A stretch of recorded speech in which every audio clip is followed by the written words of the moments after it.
सरस्वती जी और उनकी बहू रश्मि के बीच एक दिन बहस छिड़ जाती है। आखिर किसका काम ज्यादा आसान है, बहू का या सास का? माँ जी, सास को काम ही क्या है, आपके सारे काम उंगलियों पे तो हो जाते हैं। कुछ भी। हाँ, हिसाब तो उंगलियों पे ही हो जाता है ना।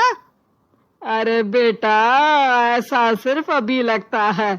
जो मुझे करना पड़ता है ना, वो तुझे करना पड़े तो समझ आएगा कि असली काम का पहाड़ कैसा होता है। ठेले बराबर वजन भी नहीं है आपके काम में, और बात पहाड़ों के वजन की कर रही हैं आप। तू ऐसा करती ही क्या है घर में बेटा, ये तो बता मुझे। मैं थोड़ी ना कुछ करती हूँ, सब जादू से हो रहा है इस घर में। अरे, एक दिन मेरा काम करोगी तो समझ आएगा। Okay okay, shut up. कल से मैं घर के काम करूंगी और तू मेरी जगह हर चीज का हिसाब रखना, ठीक है? ठीक है, ये भी कर लेते हैं। ये सास बहू की डील के बारे में रश्मि के पति अमन को नहीं पता था, और ना ही अमन के पिताजी सुरेश जी को। पर गेहूं के साथ साथ जैसे घुन भी पिस जाता है, ये दोनों भी पीसने वाले थे। सुबह अमन उठकर रेडी होता है ऑफिस जाने के लिए, तो पता है उसके कपड़े नहीं निकले हुए हैं। अरे रश्मि, तुमने मेरे कपड़े नहीं निकाले? अपनी माँ से पूछो ना, उन्हीं का काम है ये। अमन अपनी माँ के पास जाता है। अब मेरे कपड़े आज आप देने वाले हो क्या माँ? हाँ, देना तो मुझे ही चाहिए, पर तेरी बहू ने कपड़े धोने ही नहीं डाले, तो कोई भी धुला हुआ कपड़ा नहीं है बेटा। हैं? ऐसा क्यों? कपड़े तो धोने आप ही देते हो ना माँ? अरे बहू ने तुझे बताया नहीं, अब हम अदल बदल गए हैं। मैं अब बहू और तेरी बीवी सास। अमन परेशान हो गया। वो बिना इस्त्री के कपड़े पहनकर ऑफिस चला गया।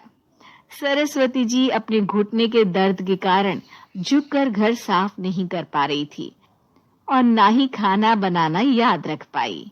उधर रश्मि पहले ही दिन घर की चाबी घुमा चुकी थी, और 300 रुपए का हिसाब अलग नहीं मिल रहा था।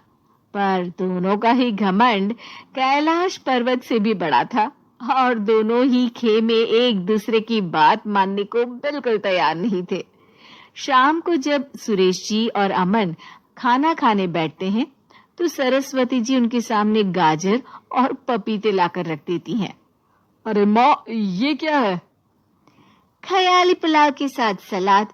माँ जी खाना बनाना भूल गई लगता है। अरे एक एक चमन्नी का हिसाब है मेरे पास, खाना बनाना कैसे भूल जाऊंगी?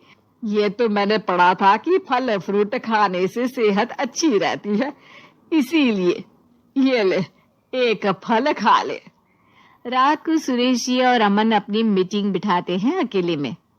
बाबूजी, इनकी लड़ाई के कारण ना हमें ठीक से खाना मिल रहा है, उल्टा घर के सारे काम रुक गए हैं। हाँ बेटा, 2 भैंसों की लड़ाई में बेचारे खेत के पौधों का भी नुकसान हो रहा है।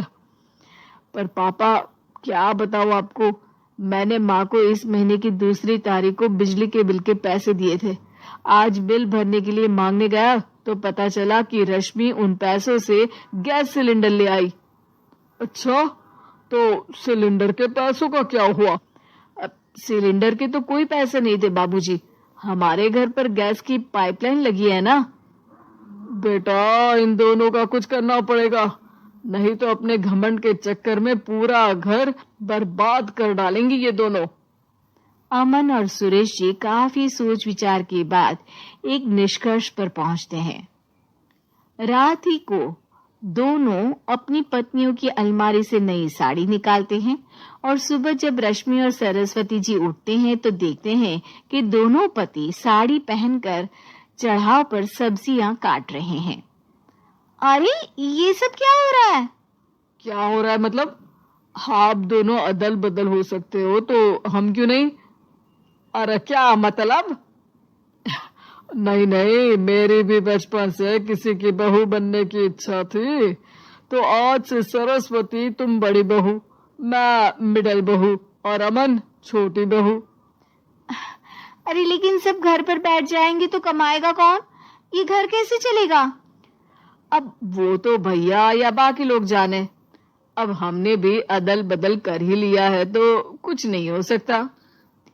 रश्मि और सरस्वती जी को समझ में आ जाता है कि उन दोनों की आपस की डील की वजह से इन दोनों को बहुत तकलीफ हो रही है और उनके ईगो ने दूसरों को कितनी यातनाएं दी है। अब असल में माँ जी आप सही थी, सास बनना बहुत मुश्किल है। अरे हाँ बेटा, और तू भी, मुझसे तो नहीं हो पाया सब घर के काम, वापस बदल ले क्या? हाँ हाँ बिल्कुल माँ जी, और अब आप दोनों भी बदल लीजिए। कोई आ गया तो आप दोनों को देखकर क्या सोचेगा?